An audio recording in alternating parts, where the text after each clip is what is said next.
welcome to Beyond the Lines. My name is Sarah, I'm the artist by Pinselgeschichten, and today I'm having the second part of this page here. You can see there's a lot more colored. I'm talking to you about how I chose the colors for the horses and how I worked on these hay bits here, why I chose Inktense blocks for some parts and Inktense pencils for others, and I hope you enjoy. So let's get started, shall we? I thought that I would work on this wall here first, and just like last week I'm working with Inktense blocks, so I am just taking some of the pigment off and putting it onto my palette. I'm actually filming this back to back, so I still got my blocks from the last video out next to me, so I don't have to search for things, which is always a good thing.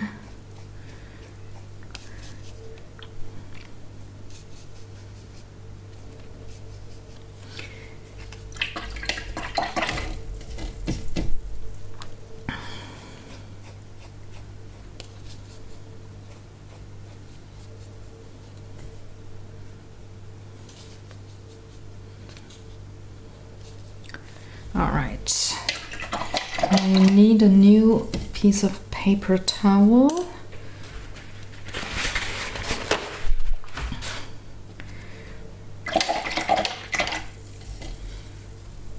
Okay, and I'm just pretty much going about it like last week with the wall up here.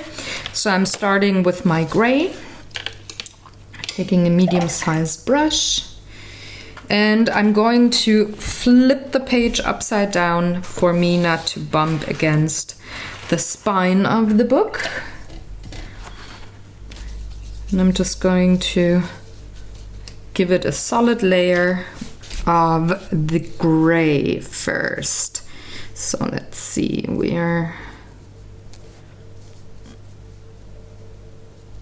somewhere here. I'm again disregarding any pieces of hay that do stand out, any smaller pieces at least, because I can paint them back in later on.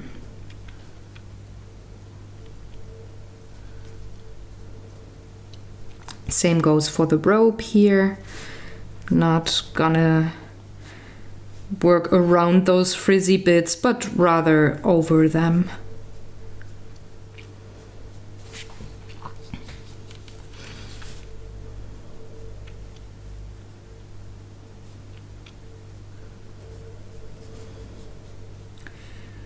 I deliberately chose the same colors for this wall than I used up here in the back, because I think they were just, both of those walls were made out of the same stone, hence they do have the same color.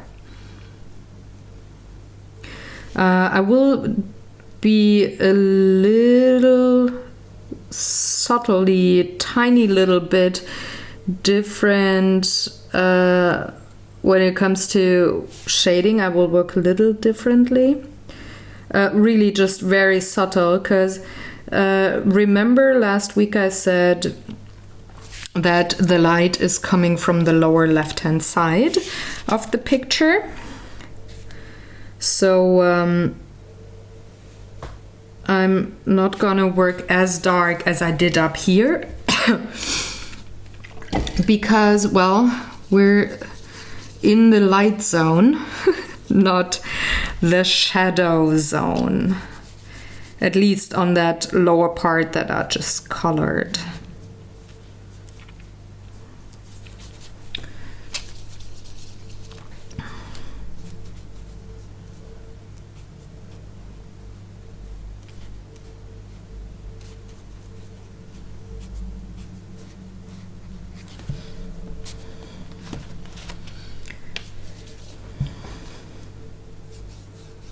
I just put the perfect amount of gray on my palette. I just saw, oh, it's almost a skill, guys, but only almost. So right side up for this page. Because now I get to shading, and I'm using the greenish tinted black first. And I'm shading from the top to the bottom. Because again, the light comes from the lower left-hand side. Just going over quite solid here, being a little more ink tense, haha, pun intended. Horrible pun, I know. With being a little more intense with my shading on the top, and a little lighter the further I go to the bottom of this wall.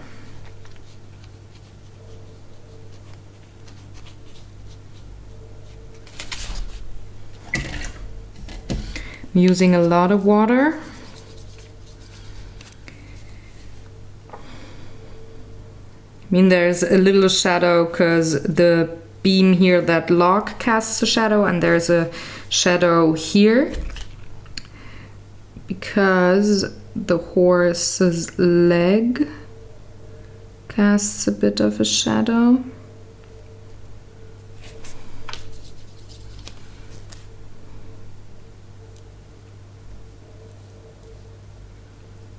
As does that log here.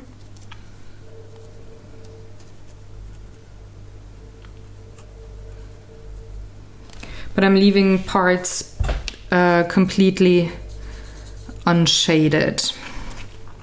Need a little more up here.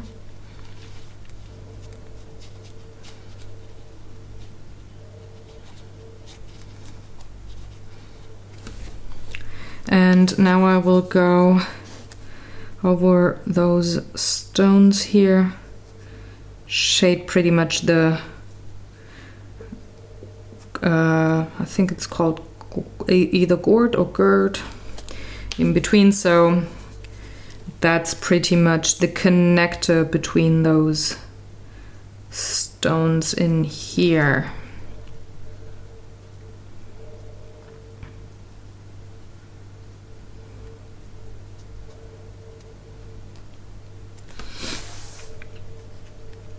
And I'm having a loose hand rather deliberately because I think it just benefits that painterly look of my page that I'm going for, especially for the background. I will probably be a little more restrained with my hand movement when it comes to the focal point,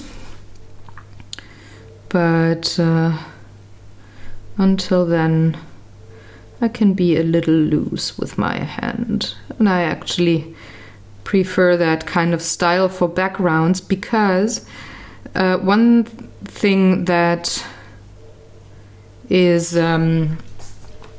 well, rather common in all the backgrounds, it is far enough away for there to be no details, so you can be a little more fuzzy with the way you paint. So you're just pretty much indicating where things are, you're not actually pointing them out explicitly. And with a shaky hand and a squiggly brush stroke, you can actually achieve that quite easily.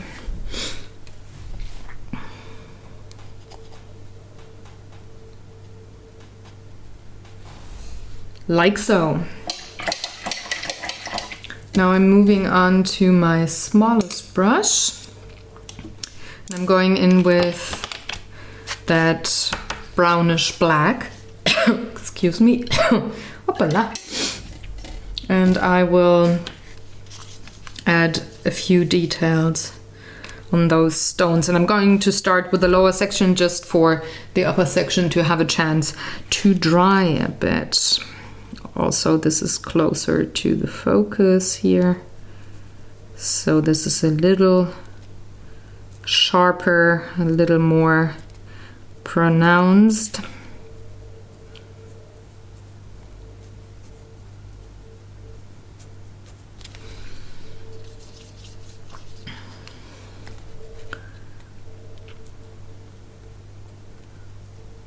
I'm just going over the ink lines that the illustrator gave me here.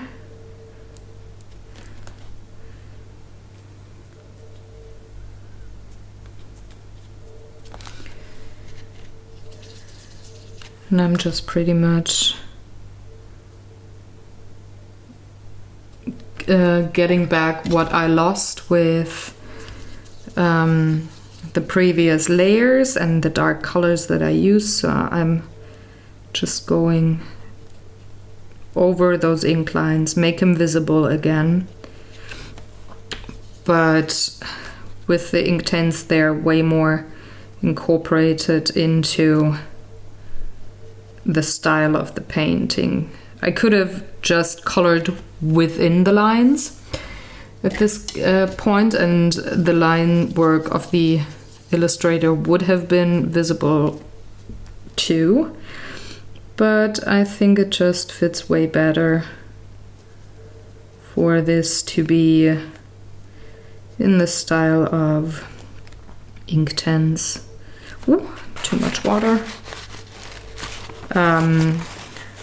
It just fits better this way to go over the lines with the medium that I chose to use at this page. In this case, Inktense.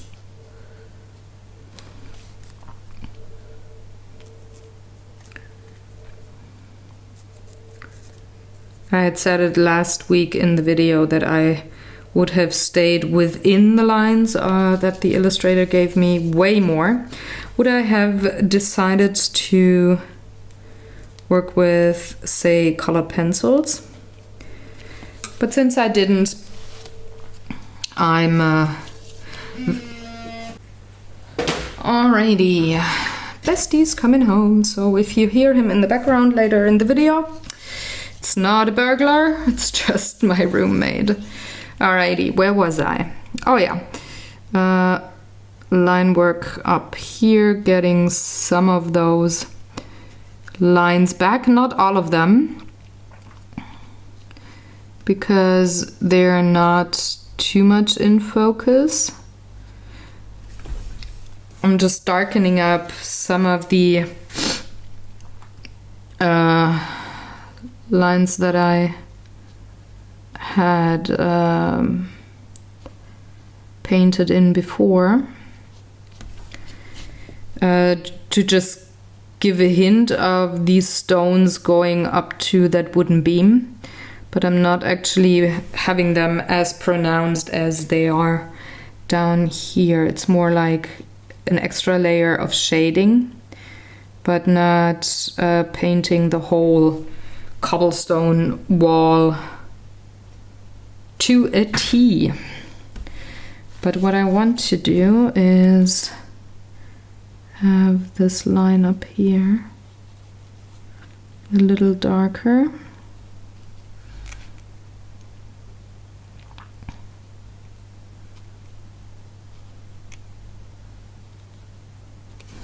Just to push the beam a little further inwards. It's just a tiny little bit of extra darkness up there. So that would be the wall. And now I can clean up my palette because I need a little space, I think. And I want to choose different kinds of colors because I want to work on the hay and whatever twigs there are on the roof. So I need a completely clean palette. And what I thought just to make this a little more interesting, have hay color here, here, and of course on the floor, but not here on the roof. I think this is a little more weathered, and maybe these are more twigs instead of hay that, say, horses eat. So I was thinking to go for the 1930 color for the roof, because, well, it's been raining for a couple of years while the stable was having this roof. And then for the hay, choosing the 1720 and the 1700. So 1720, 1700. Come on, get out of here. There we go. Gosh.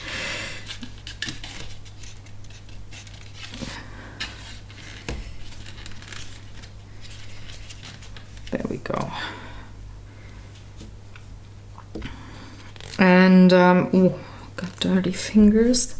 That's not helpful when I touch my page, because Inktense transfers rather easily.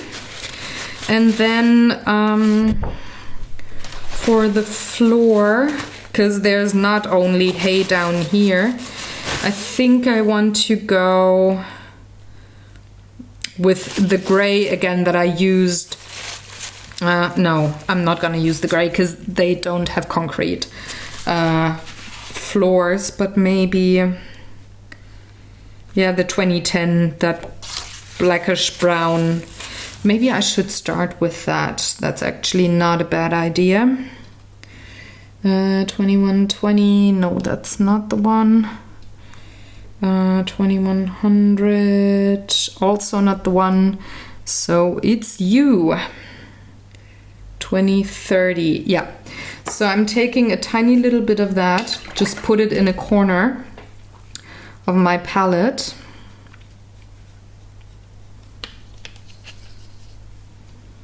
I think I'll need a little more. Could have used it from the previous colors up there, but I didn't think about it. Well, that happens. So I'm going to color in everything that I think doesn't have hay on it necessarily on the bottom. So for example, back here,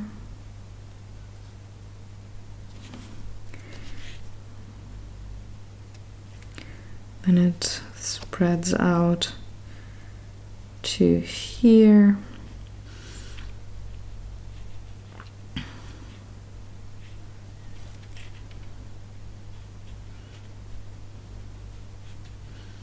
This also makes for a nice contrast to Hamish's shirt later on. So there's loads of hay up there.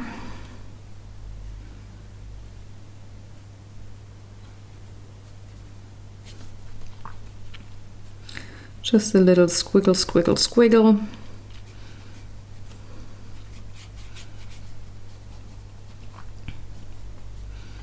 And I'm getting lighter towards the front because there's more light. So it's gonna look a little lighter in comparison to the back of the stable. So I'm using more paint back here. Less water.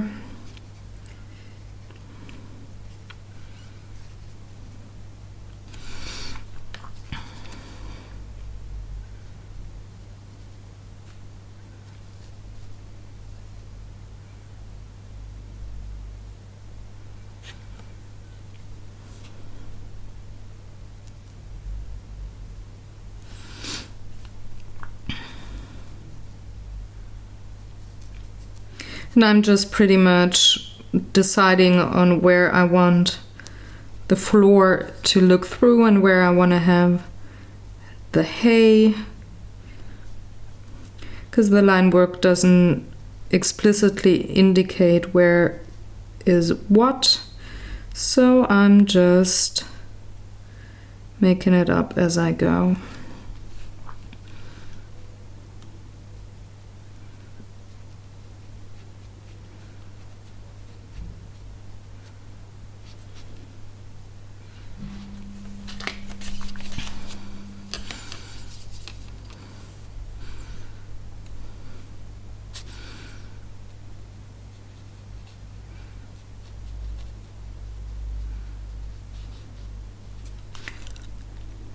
There's a little darker back here. A little more, just a smidge more water, a little lighter in the front here.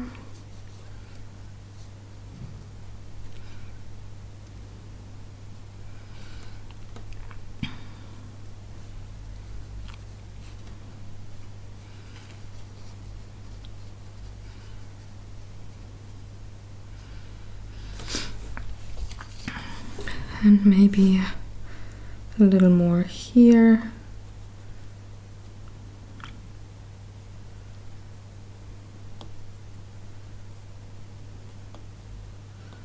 Okay. And the rest I will have colored with hay color.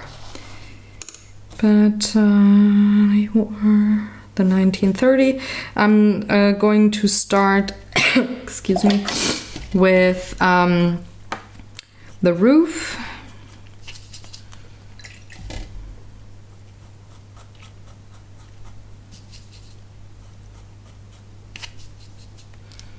Nice and juicy.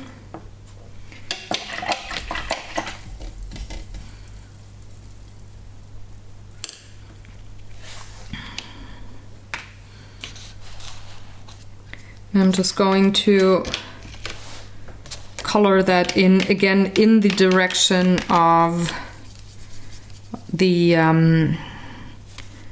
twigs or whatever they are, just like I did with the wood. So to indicate that this is, or not to work against the line work, but with the line work. I'm pretty much painting in the direction of these twigs here, or whatever they are, not in the other direction. In case some of my brush strokes show in the end, which I'm kind of counting on, they make sense. It doesn't look weird because they go with the line work.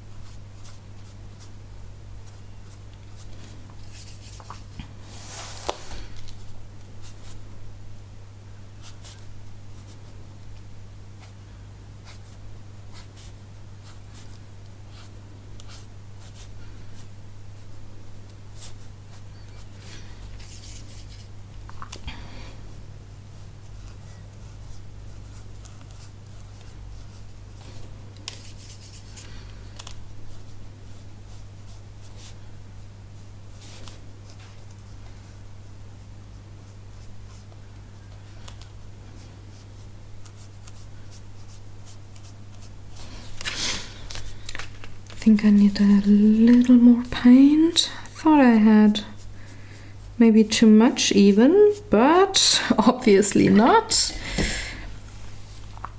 And I'm going to take it with my small brush now because I think I only need a little more.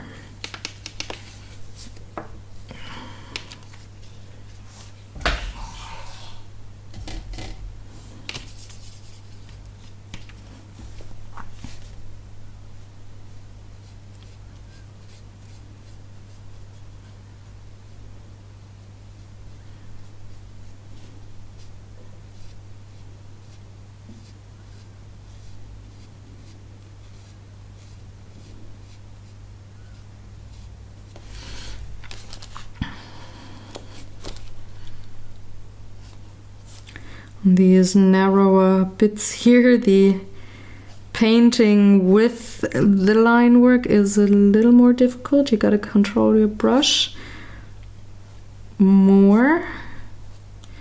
You can't really flick the color or feather it in as easily as you can with those wider bits here, but that's fine. So I'm just going a little slower maybe. Still try to have a quite loose wrist.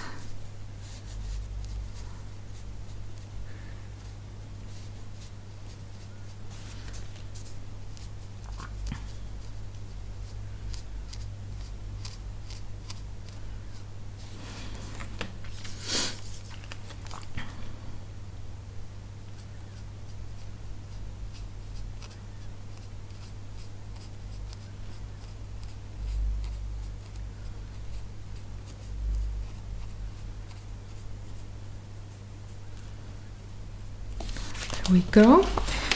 And now I will use a tiny little bit of that black that I have here on my palette with that brown tone.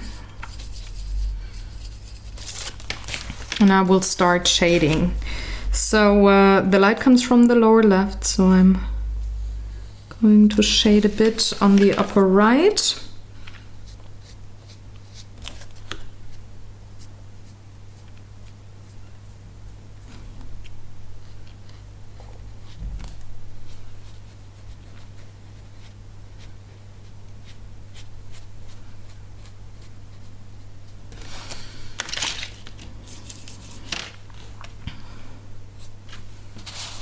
Make sure that my cardstock is well tucked behind my page.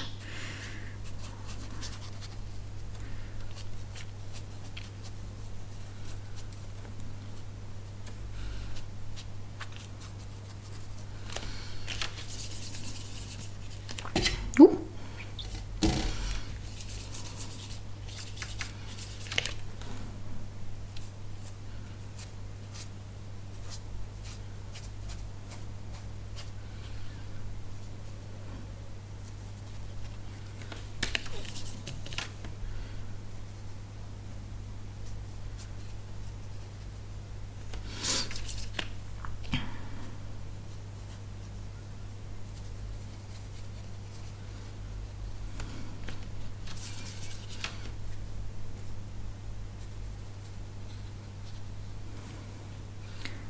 And of course, also here.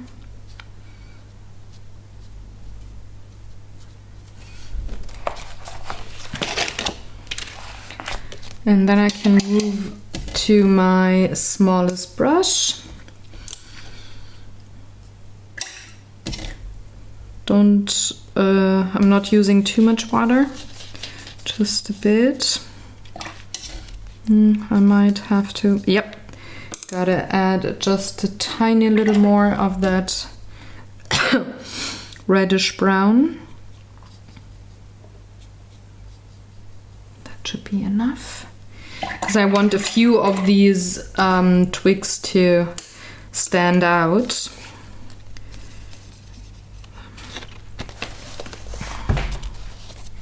Pretty much just like with the wood grain. Oh, that was a little too much water.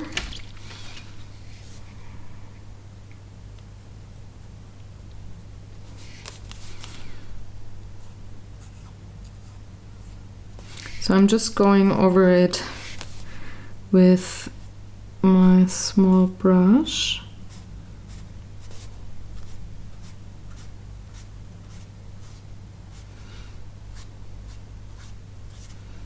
Adding some lines. They should blend in more than the wood grain did on my wooden pieces here. But still I want a little bit of detail and texture pretty much to be visible.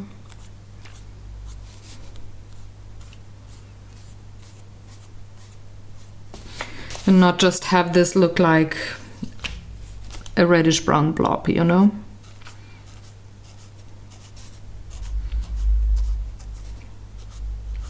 And it's way subtle, way more subtle if you do that tone in tone instead of using a different kind of color.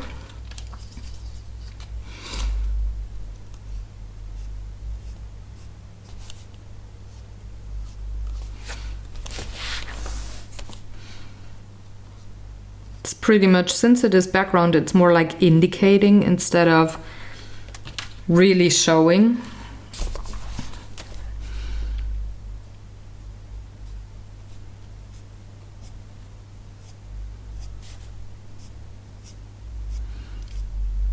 But I think it does make a difference, so I'm taking that extra time, put in the effort to make this look a little more comprehensive, you know? A little more sophisticated and complete. And you can always decide on if you want to do that or not. You could just pretty much leave out that step and go over the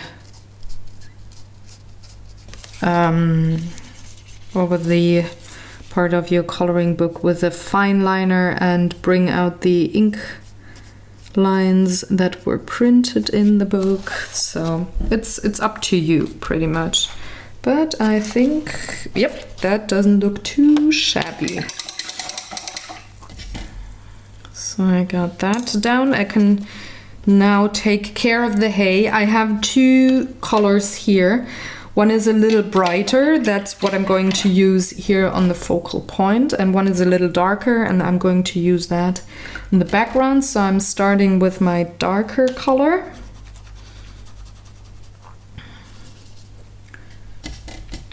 Putting a bit on the palette.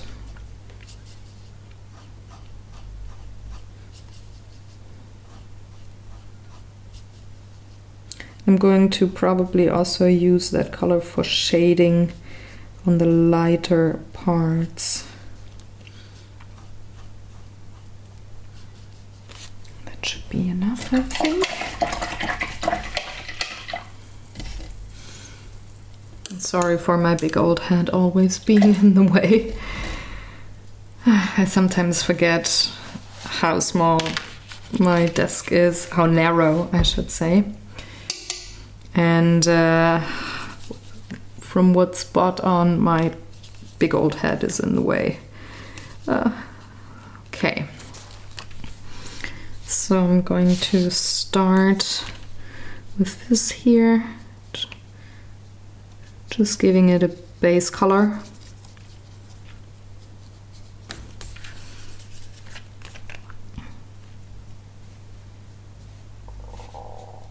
Ooh, that was my tummy, sorry about that. In case the audio equipment did pick it up.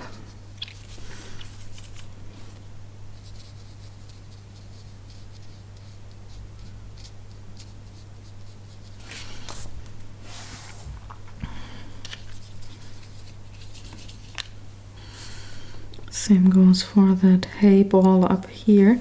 I'm actually gonna go all over it, because those, I don't know, I think it's fabric or leather or something, those lines here, I'm going to color them in later. Just want to have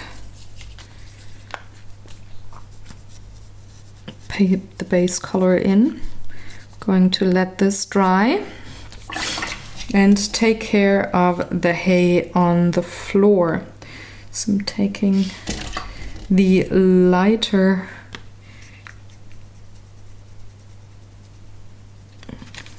tone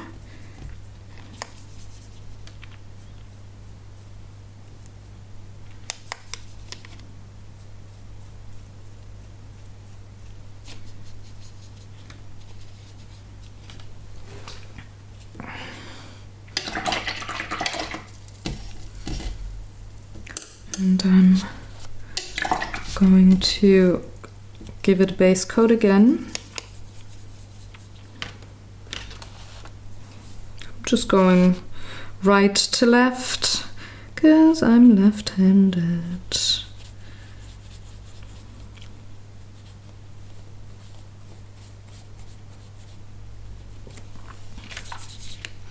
I would recommend you go left to right if you're a right-handed person. Just saying. Makes things a little easier, and I think it comes to you naturally what direction you want to color in. I think it's just something that we do subconsciously.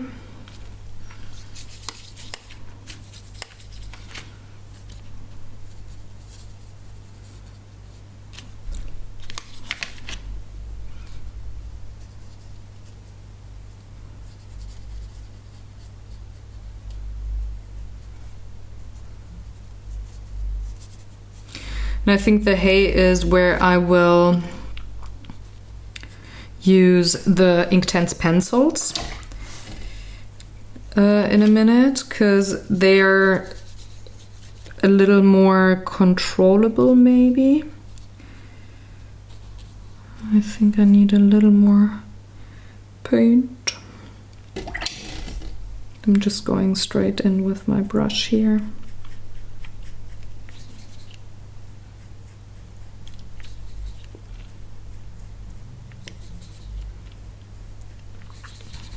You might be wondering why I only have half a block there, but I'm a little, well, handicapped when it comes to my fingers, like grabbing things, and I just broke off that one block, like broke it in half when I tried to get it out of the foam in the packaging. So that happens to me, well, I don't want to say more often than not, but often enough. I don't care about that anymore. But yeah, that's why I do have a block there. So going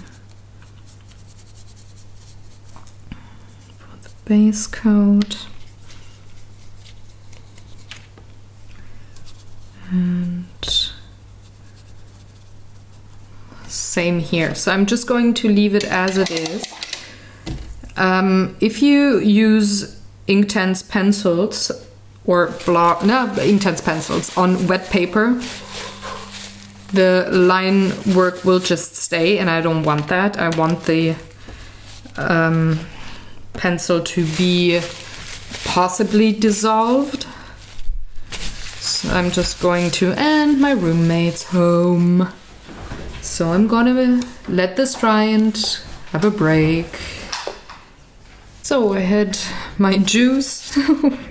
Meanwhile, I had to take a little break. So this is all dry because Bestie came home and we had our lunch together. And now I can actually work a little differently than planned, so I can finish this up here. I do want the 1730. I use that for the wood. I want to use that for those. Oh, do I? No, I want to have a little more of a contrast. So I'm taking that greenish black that I had used before.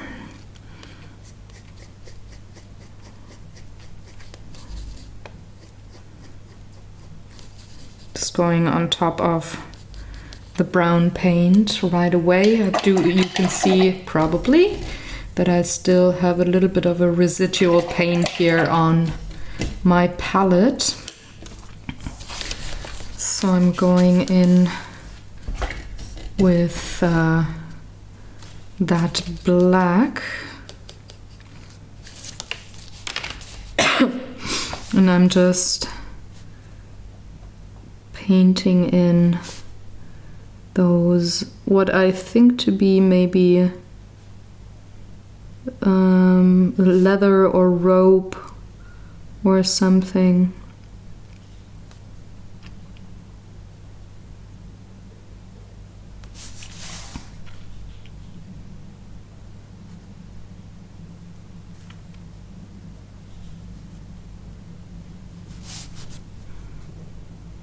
It's just a little more of a contrast, which I prefer in this case.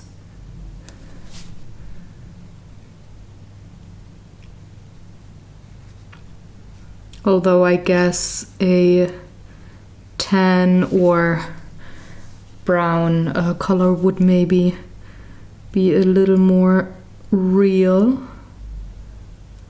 But I guess my rope is just weathered and a little older, so it's darker.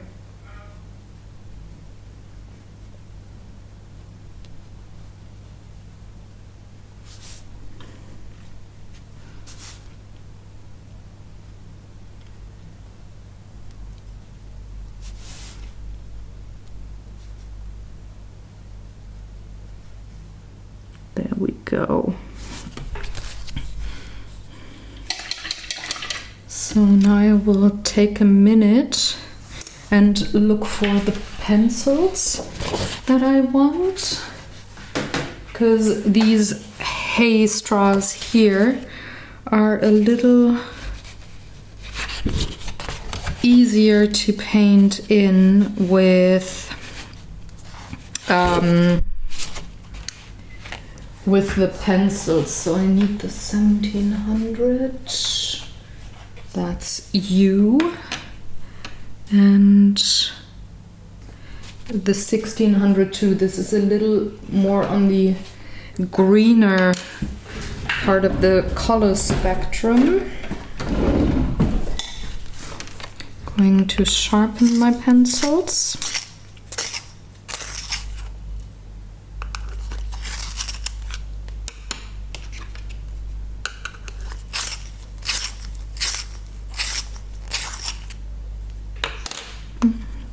Go be a little sharper. There we are.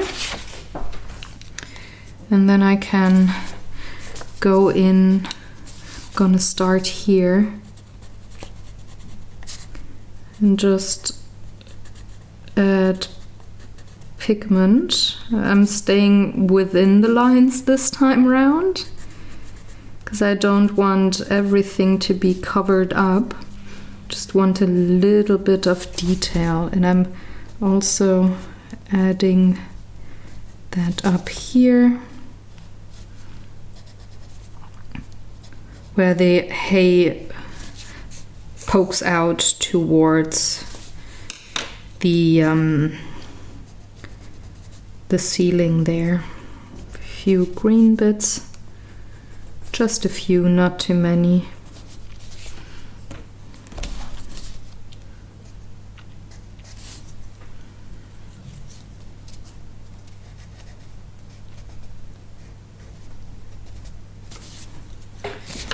And now I can take my tiny brush and go over those lines or that pigment that I just put down.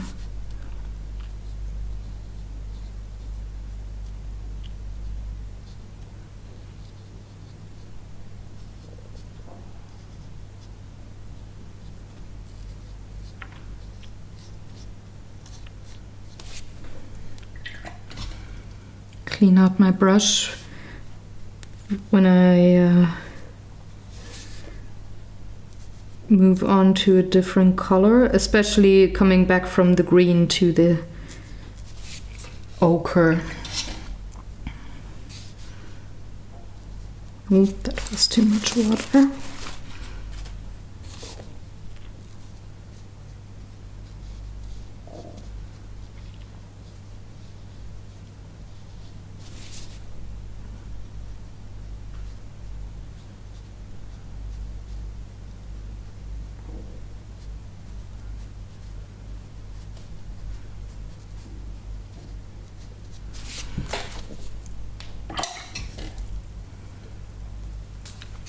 And back to the green.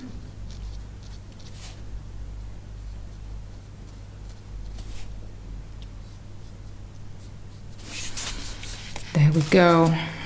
This is rather in the background, so I'm not adding too much detail, but I'm going in on that hanging ball here as well.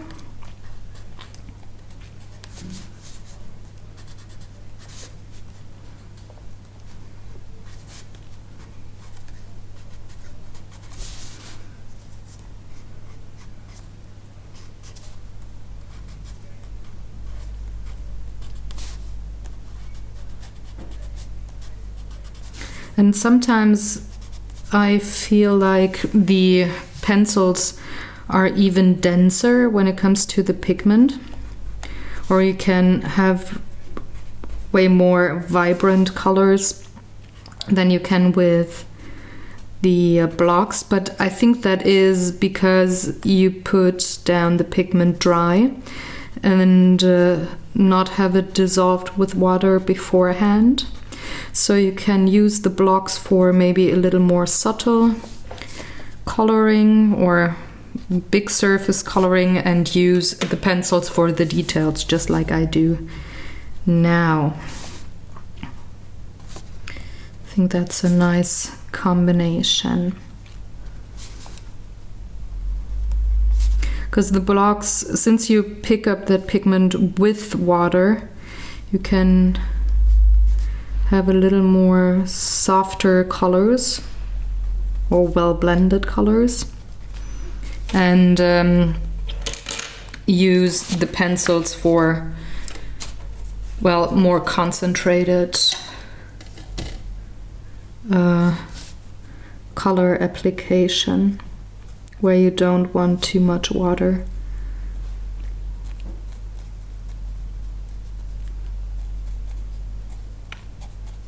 I guess if you would have to choose between blocks or pencils, I would say it depends on what you're usually working on.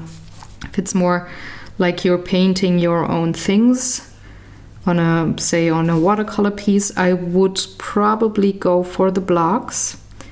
If you're more of a color book colorist, I would probably tend towards the pencils more.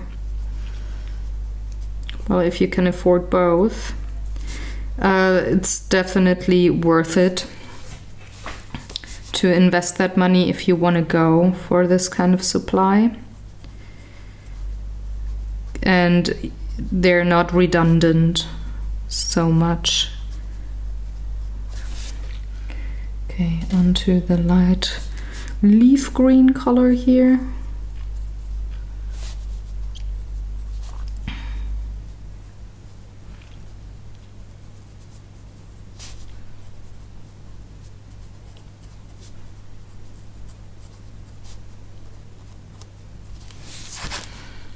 There we go. Again, this is in the background, so not too much detail has to be put in. Now I can move on to the hay down on the bottom. I used a different kind of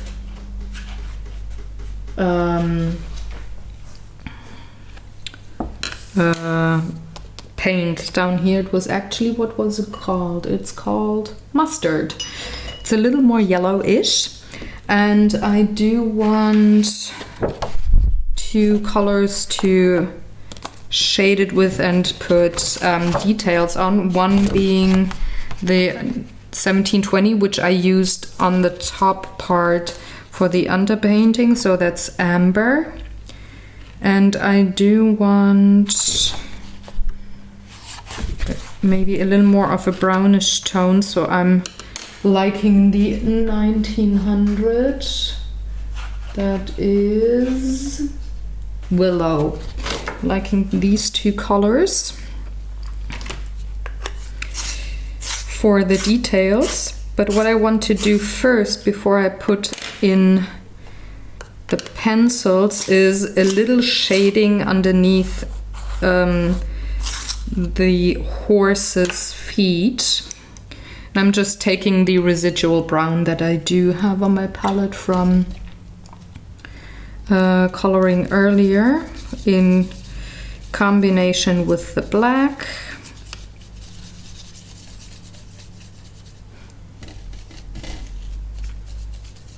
Just to indicate, well, there's a shadow there. So one underneath the hoof of this horse. I'm also going over the black floor. Just adding a little more here because there's a shadow.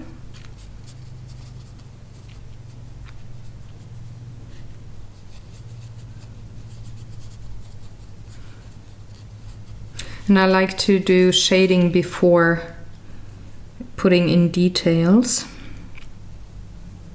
So the horse of course casts a shadow there. The hay back here is in front of the bucket, so there's no shadow.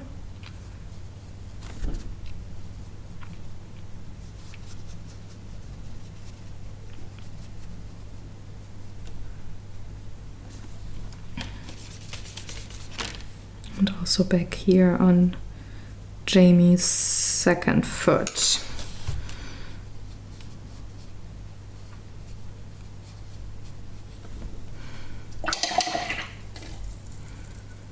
Going to let this dry for a minute, and I'm going to excuse me, draw in my details here first. So starting with the light color up here.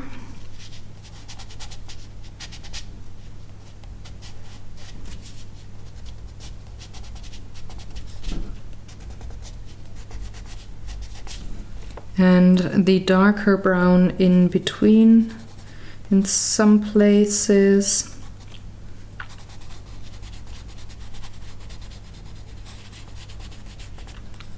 Especially back here where it connects to the floor.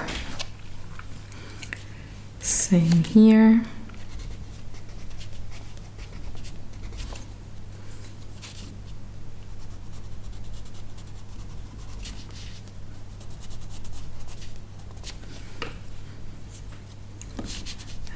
Also on this part, I'm just working with the line work that is given to me. And I'm using the brown to connect the dark floor to the light part. So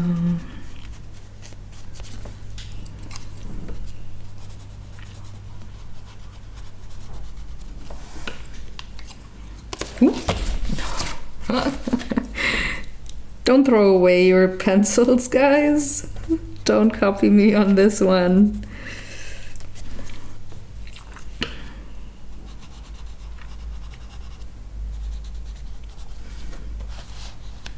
And I can move on to the left-hand side.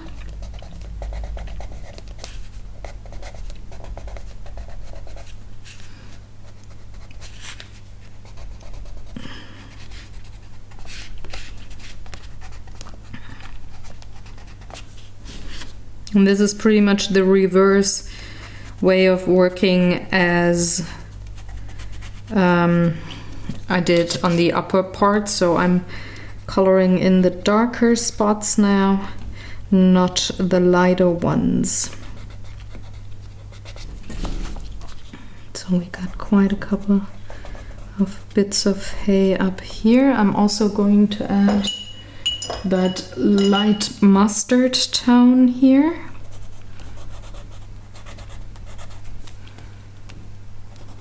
Because this is where the light hits. So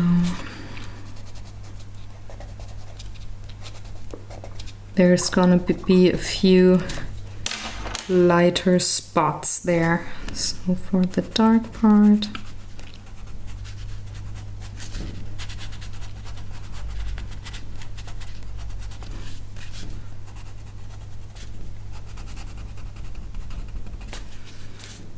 don't have to be too particular with the way you're putting down the pigment, but you can be way more particular as you can be with the blocks and the brush, you know. Then I'm going to take my small brush. I'm going to start on the right hand side.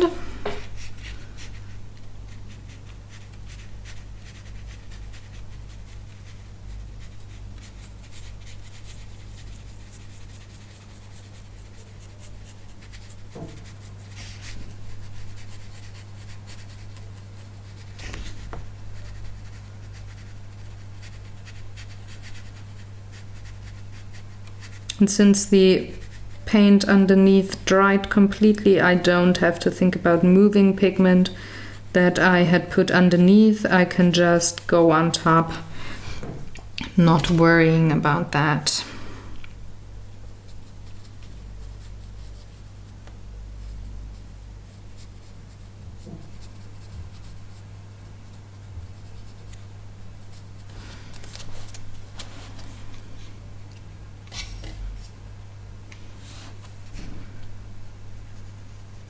Same goes for this part back here.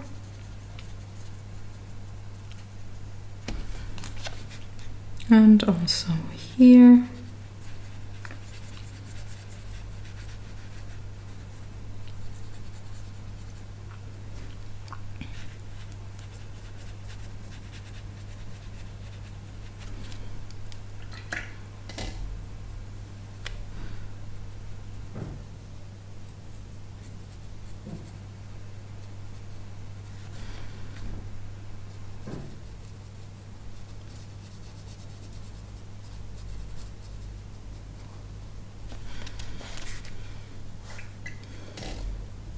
And just this tiny little bit of pencil that I put down changes things up in a way that it doesn't look flat anymore.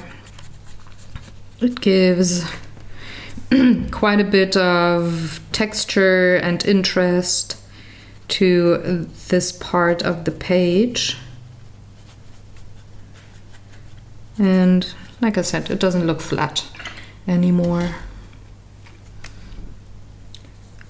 And that even so, I used quite similar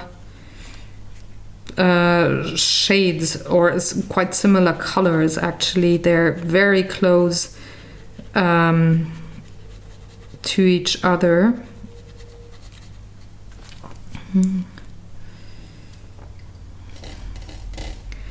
So that's what you can do with just a little bit of extra.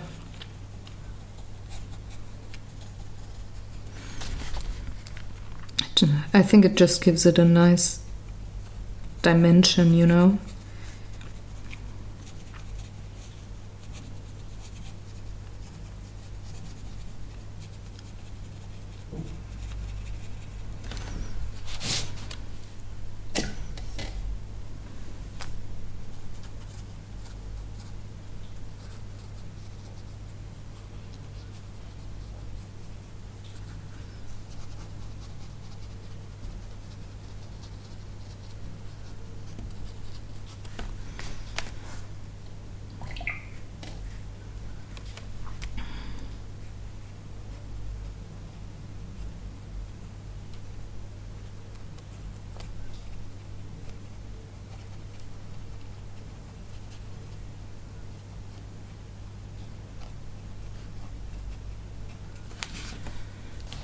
All right.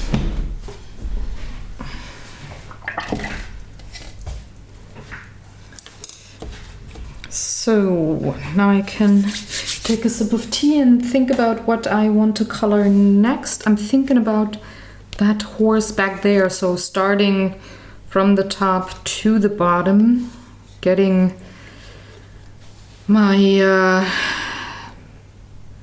my colors in. What I have to decide now is what colors my horses will be. So I'm thinking these two should be a reddish brown, so I was thinking maybe the 1800. Because warmer colors move in the foreground, colder colors move to the background. So I'm thinking if I use 1800, I could pull these two horses forward quite a bit.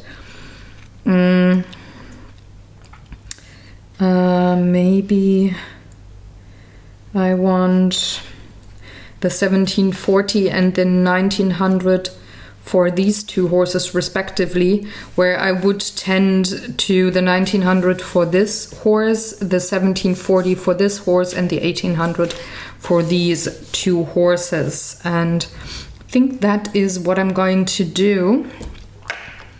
So let's move my blocks to the side a tiny bit so that I can add some more on my paper towel here. And let's clean up the palette.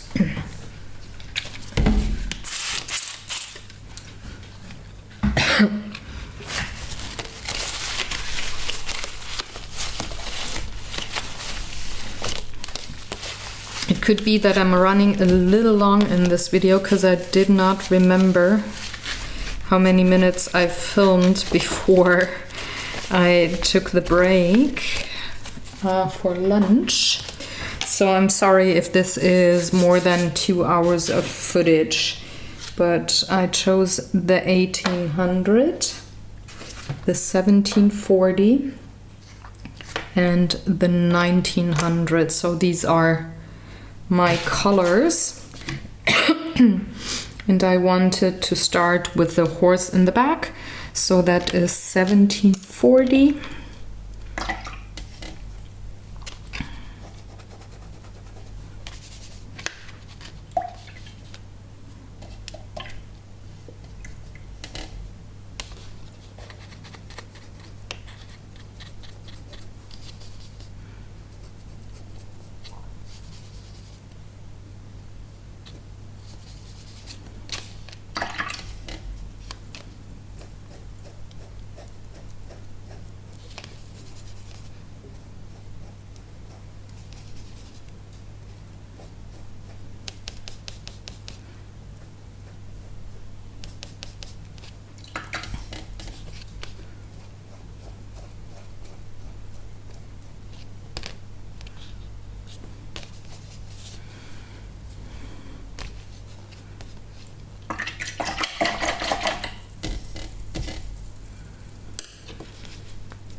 Here we go.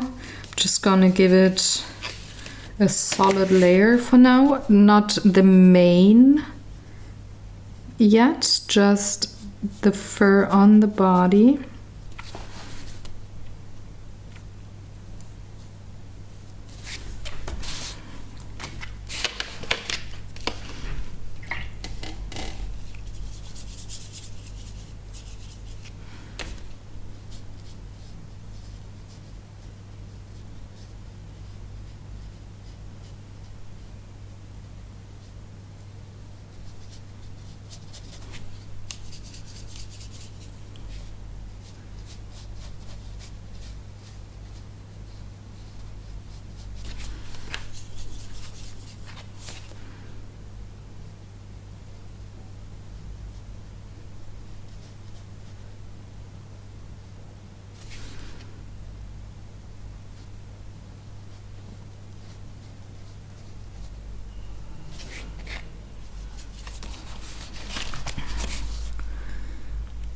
I'm just taking my time, slowly going around the line work that belongs to the second horse.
Now I need a little bit of a darker brown to shade her.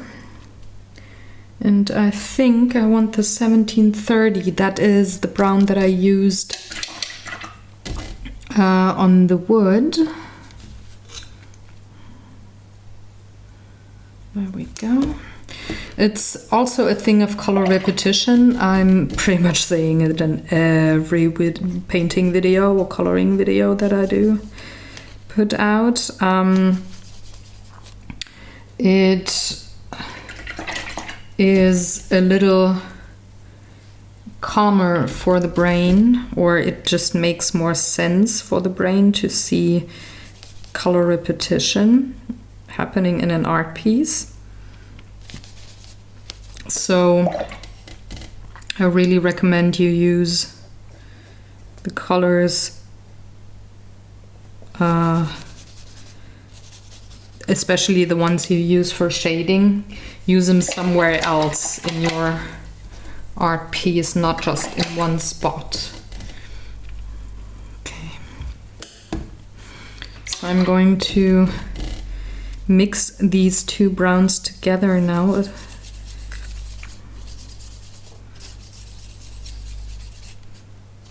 A little more of the darker shade than the light brown, and I'm starting with the neck here.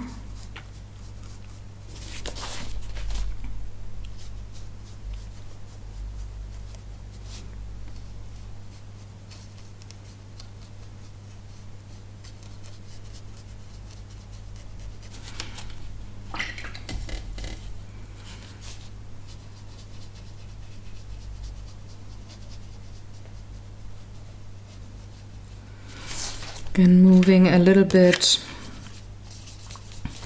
of the pigment with just a wet water brush.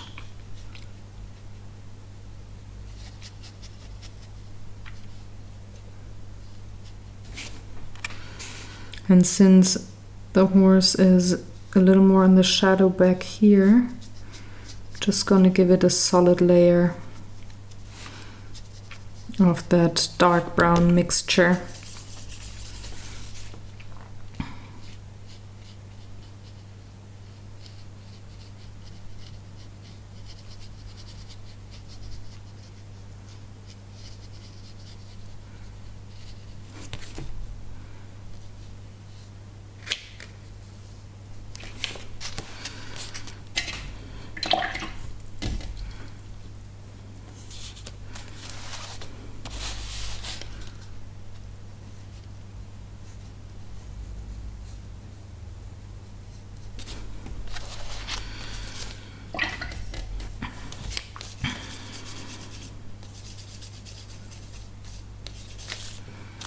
Moving on to the nose area.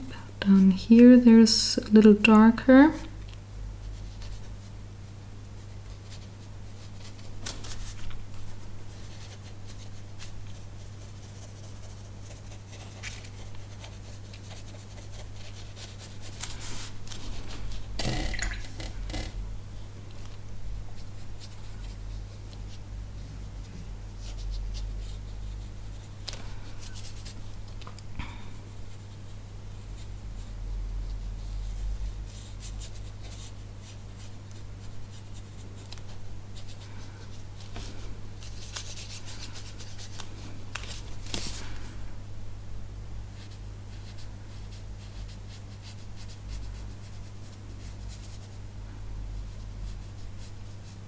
Just going over the outer part of the ear, not the inner one anymore, because I want that to be a little lighter.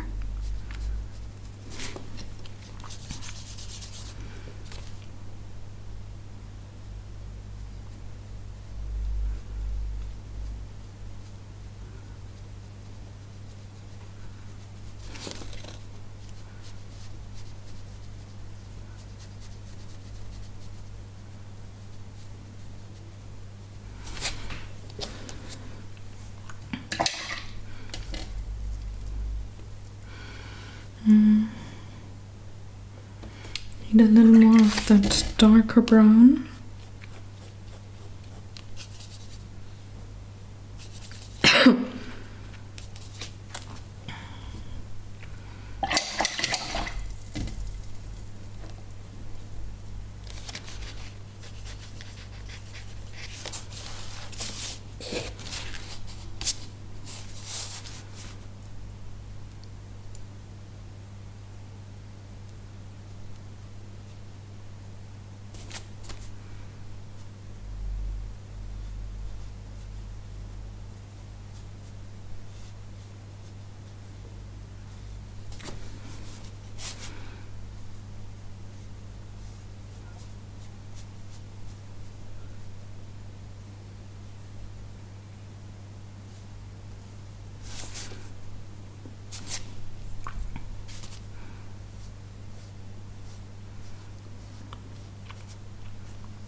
just to add some details here on the ear, for example.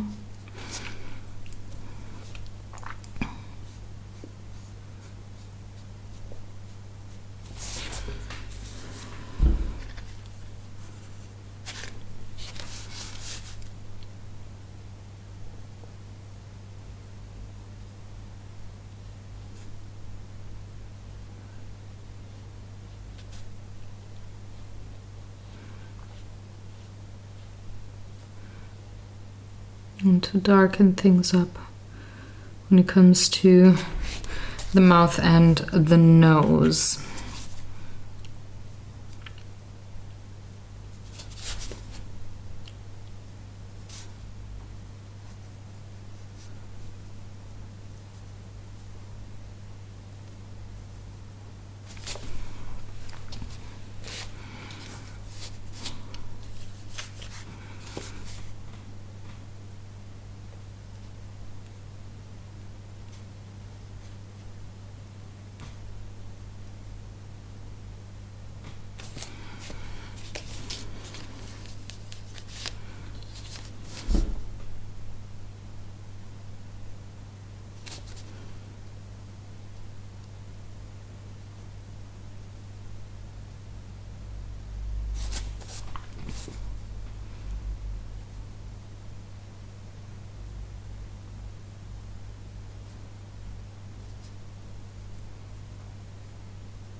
Inktense can get a little milky sometimes, so you just gotta go on top and add back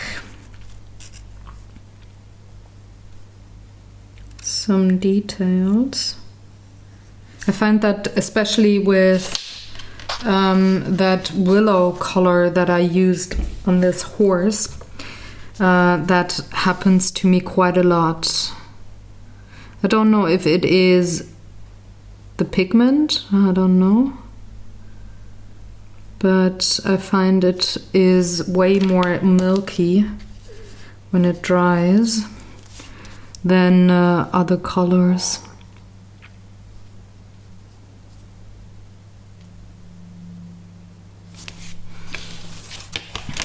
Okay.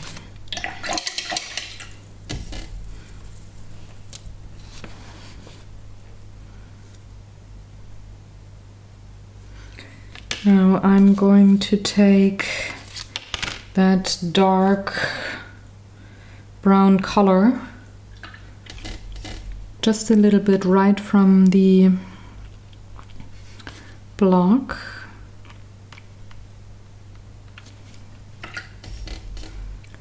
and going to paint the eye with it.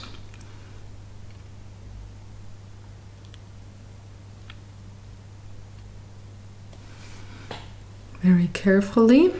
I will add white gel pen later on, but now I want the black, the brownish black for the mane.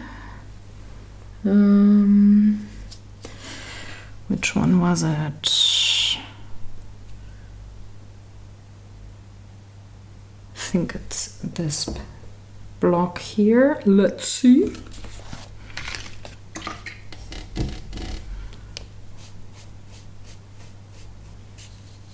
Nope, that's brown. Actually, is it? Yeah, but I could also use a very dark brown. That's fine.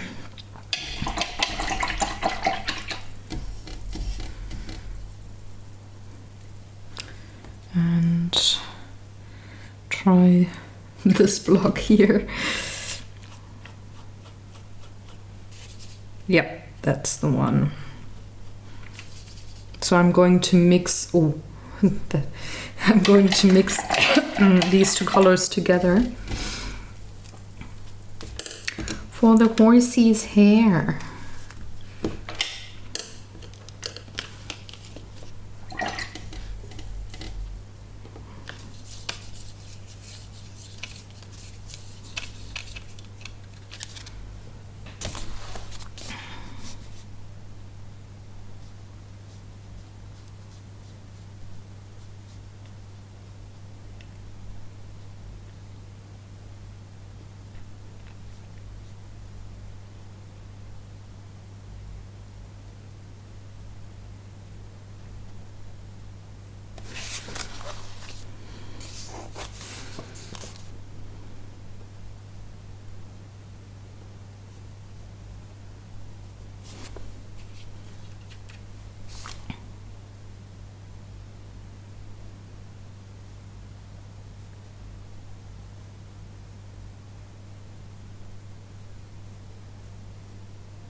Okay, I'm taking the same color for the nostrils.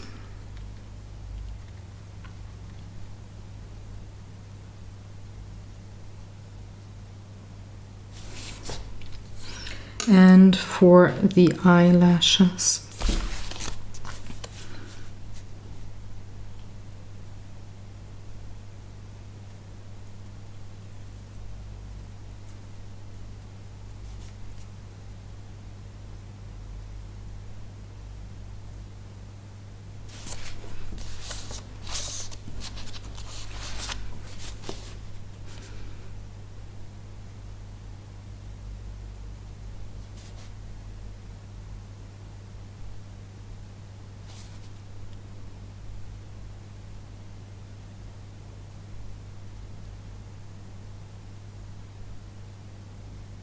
And just a tiny little bit of the line work details.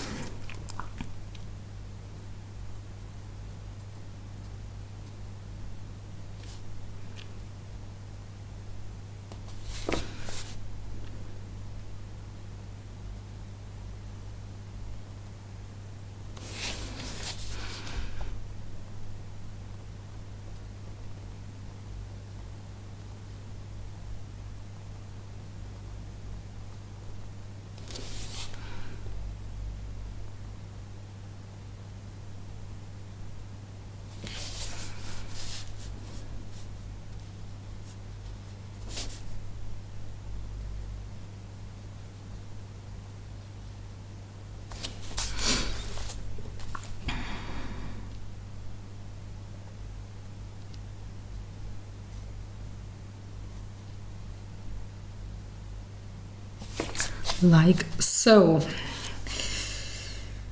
And up here I went a little too far with my light brown, so I'm just going on top with my dark mixture here.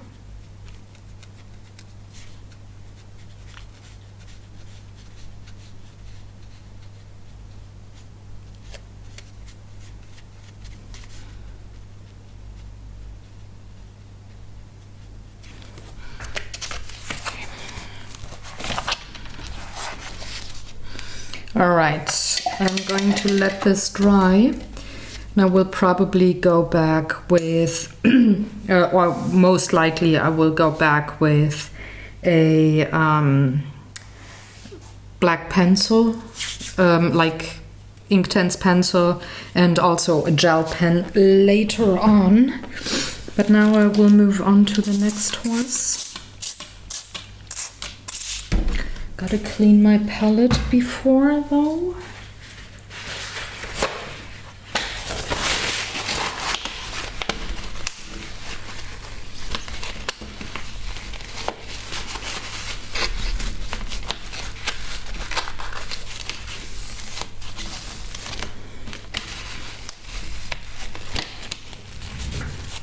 All right, next up I wanna color this one here.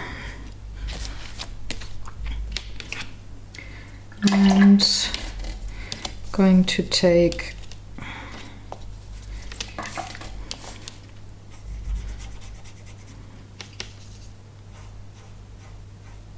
little bit of water and my brush.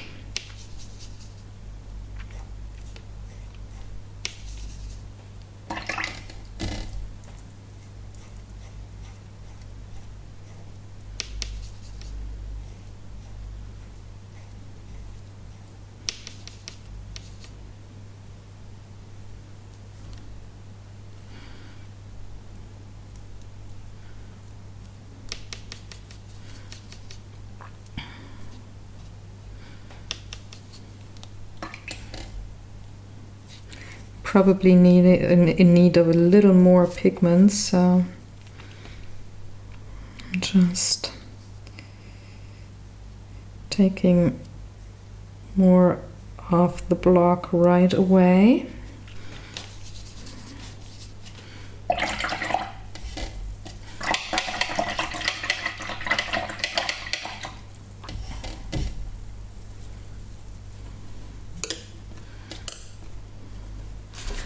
And then I can move forward. Doing the same thing as I did before and giving the horse a solid layer of this color.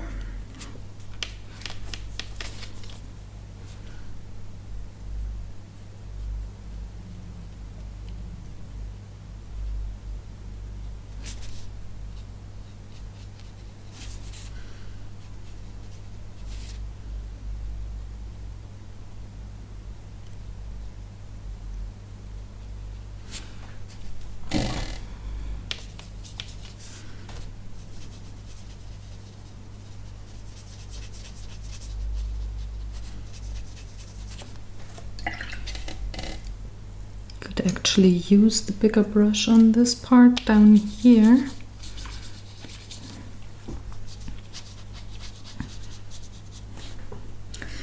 Because that section is big enough to actually be colored with a bigger brush.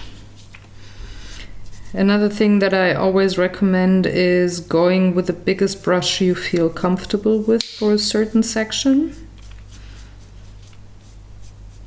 because it just loosens up your way of putting down color.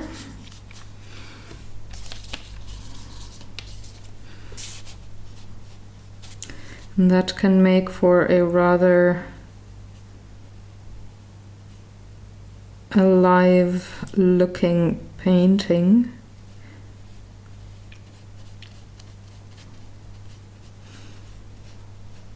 quite dynamic in the end. So try it out. Use the biggest brush you're comfortable with for the size or the part of your page that you are coloring. So I need a little more pigment.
By base coating one of these horses is actually rather simple to do, as you can see.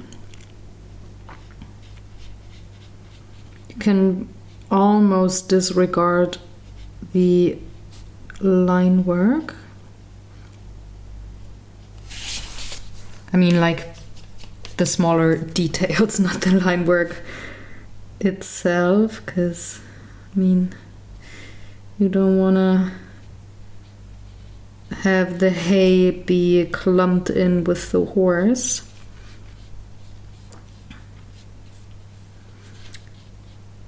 But all those tiny little lines and squiggles you can actually disregard for now.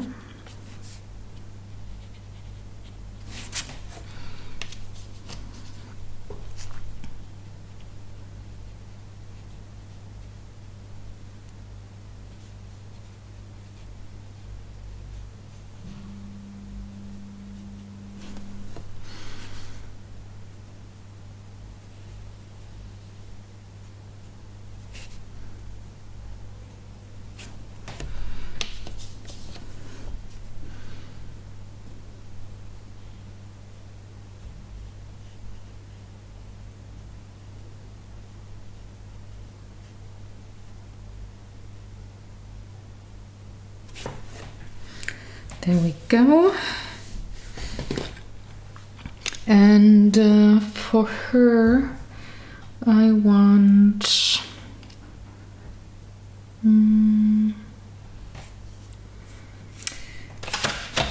let's see, I want a little bit of a lighter mane, not a dark brown one.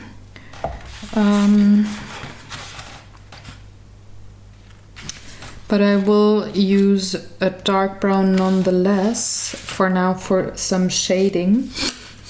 And I think the 1730 would be pretty good again. That's the same dark brown that I used on the other horse.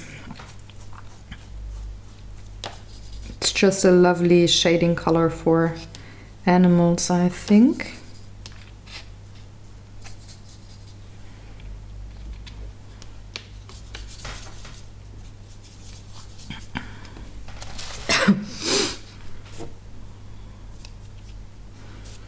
So I'm starting with the ear.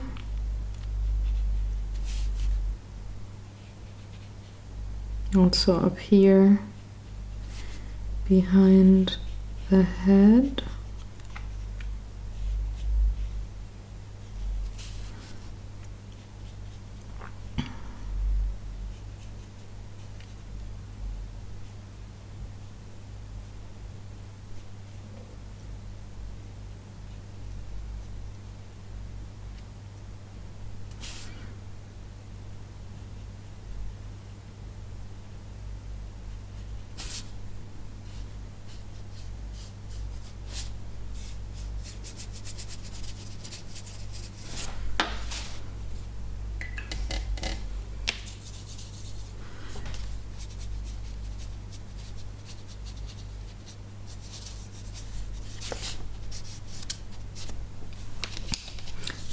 Mixing the dark brown with my light brown as well.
And I'm mixing in more and more of the lighter brown the more I go towards the face here.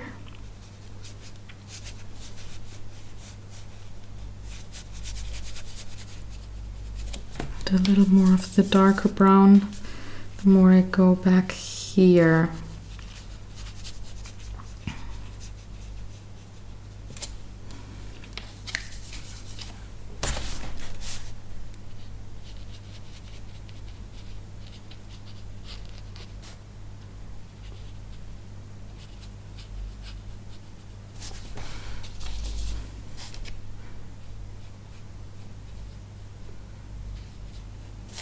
Here on those facial features, I'm adding mainly the dark brown.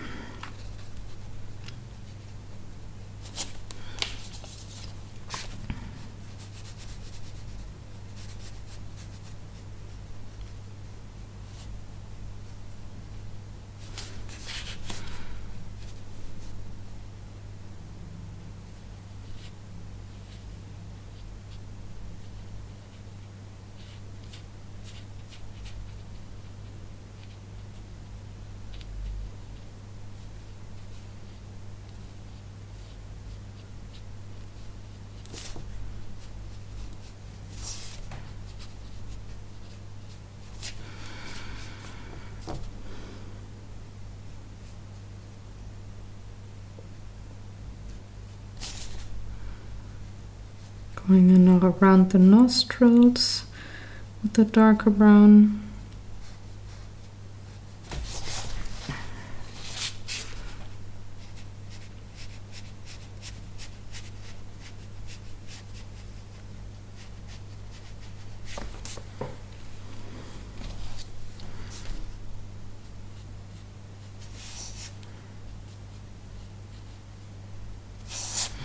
And then I need a little bit of that blackish color. Yeah, that's the greenish black, but that's fine. Just need a tiny little bit for the nostril.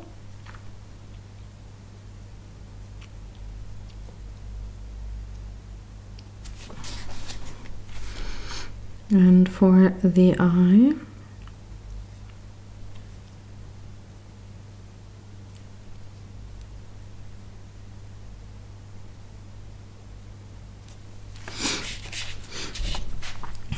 And for some of the line work here on the ear.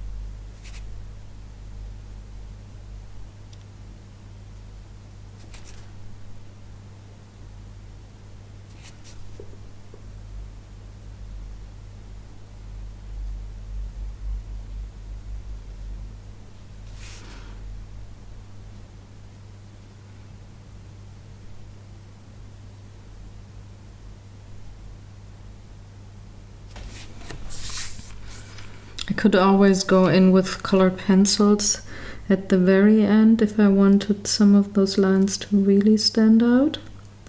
But this is something that I'm gonna decide on way later.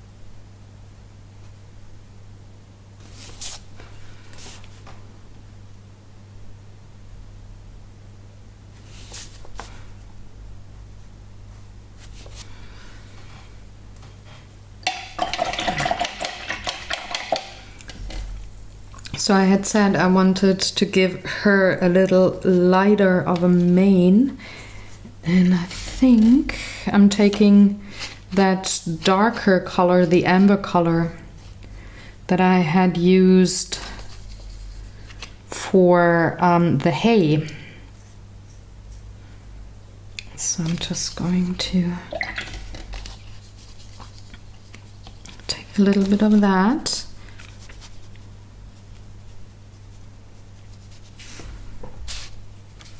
I think that's just a nice color combo, and some of the horses do have a lighter mane than they do have fur, so why not do that for this particular horse?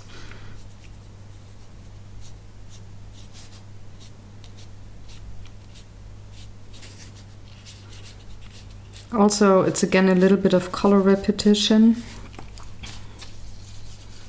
It helps bringing the picture together, you know, like all of the layers, all of the elements on this particular page here.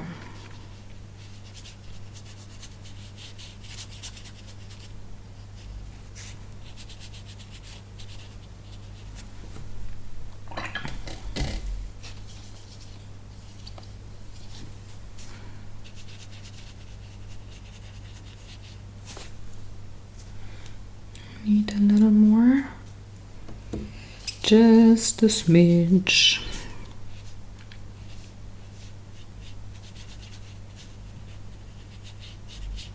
I'm gonna go over the mane with my Inktense pencils later on, using exactly the same color as I use now with the blocks.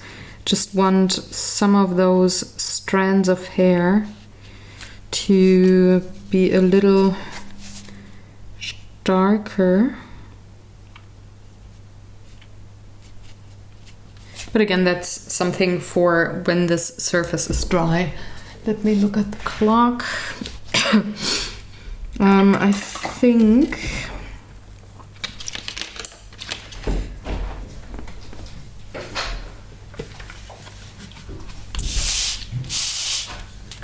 gonna clean this up. Where's my paper? There it is. I think I'm just going to base coat the other two horses, and then I'm gonna end the video. But I hope I'm somewhat correct with what I guessed my filming time was for the first part. So let's take this wonderful reddish brown color.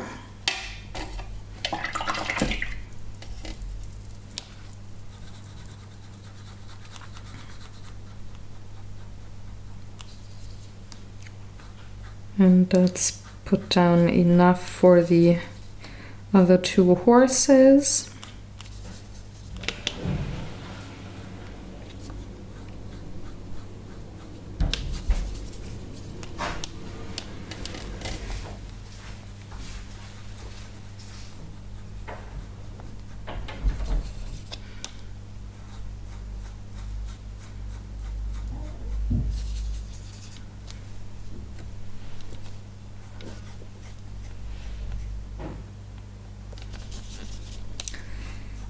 I think I will need a little more, maybe, we'll see.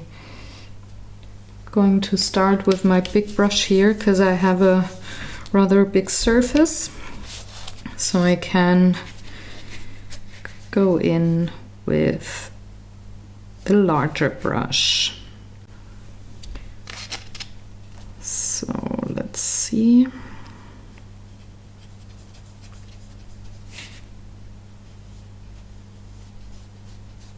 I really like this color. It reminds me of autumn. I guess I see a theme here, right? So let's see.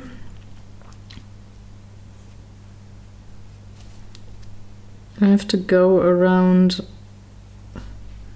the other horse's mane a bit, but should be okay with my brush strokes and how visible they are in the end when everything's dry.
Okay, I'm really getting there. Going for the leg of Mama Horse.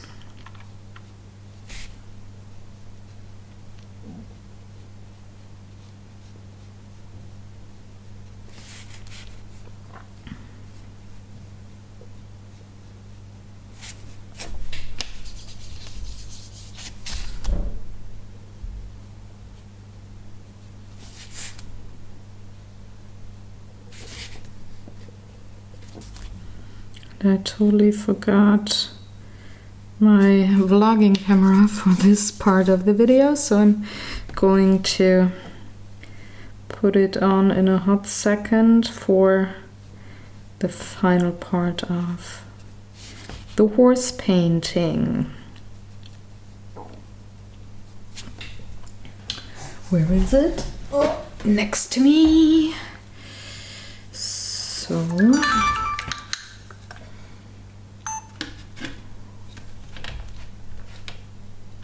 there we go.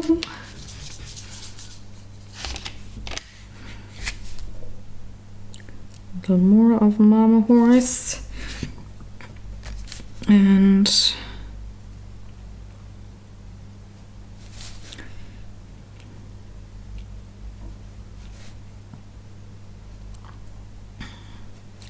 can paint baby horse right with the same brush strokes as Mama Horse here, because they are the same color.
I think this has supposed to be a white spot on its forehead, so I'm just going to, but the mom doesn't have any, so no, I'm just going to color it as an indentation.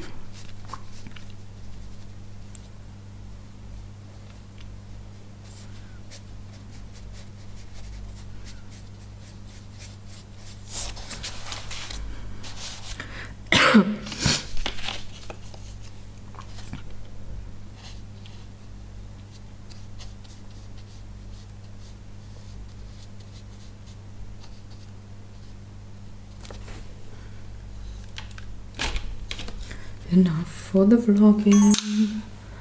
Alright, so I think I need a little more of that color block.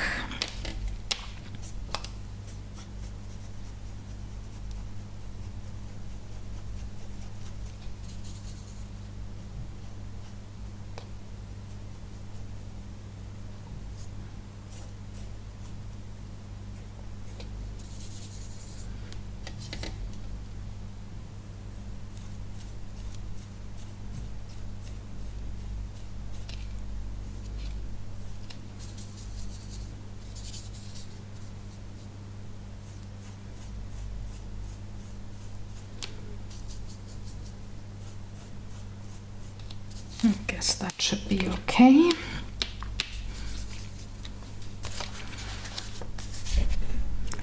Okay, so let's continue with baby horse.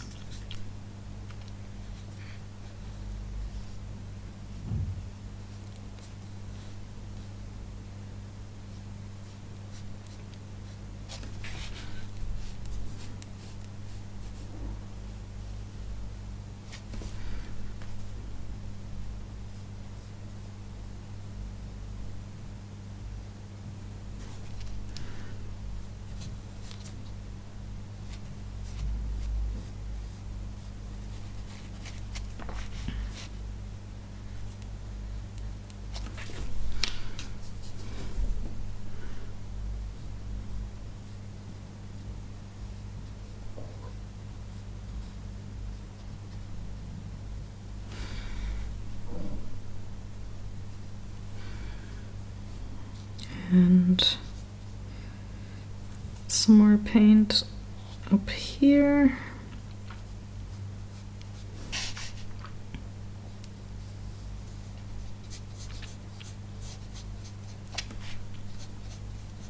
Here you can see what I said.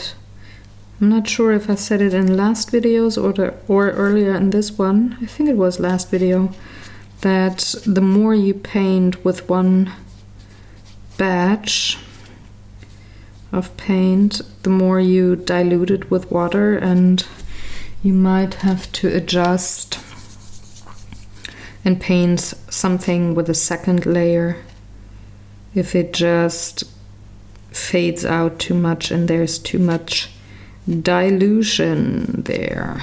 And I think this was the case here. So baby horse gets a second layer.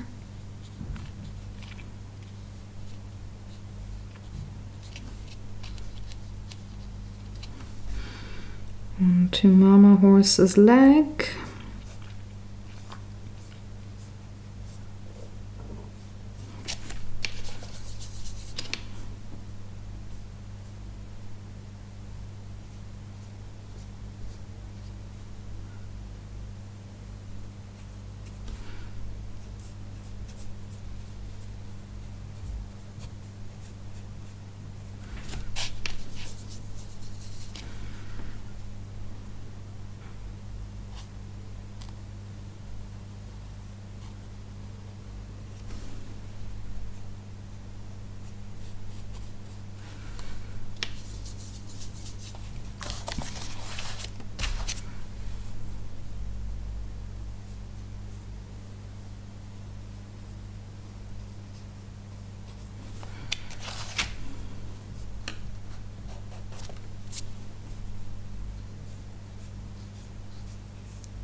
And I think I will move forward with the Inktense pencils for the remaining part of the page. So once I do have the horses here shaded and such, I think it's time to move on to the pencils, because they're just way more controllable.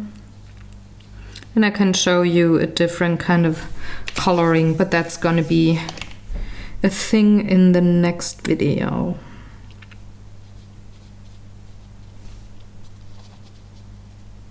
So this horse will have a darker mane, so I can just color over some of those strands of hair without having to think about it, because I'm going to cover it up later on with a darker brown.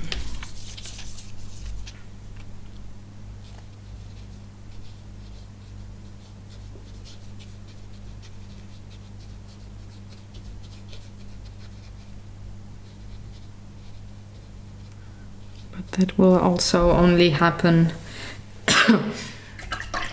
in the next video, because I'm going to stop this recording now. I think I do have about 2 hours in, I don't know, but I hope you enjoyed watching along. If you have questions or comments, please leave them in the comment section below as per usual. And I will see you next week with hopefully the last installment of this video. Thank you very much for watching. If you're new to the channel and want to see more videos like that, please hit the subscribe button and the like button for this video, so that I know that I'm on the right track here for what you want to see. Take good care, have fun, and I'm gonna see you next week. Bye!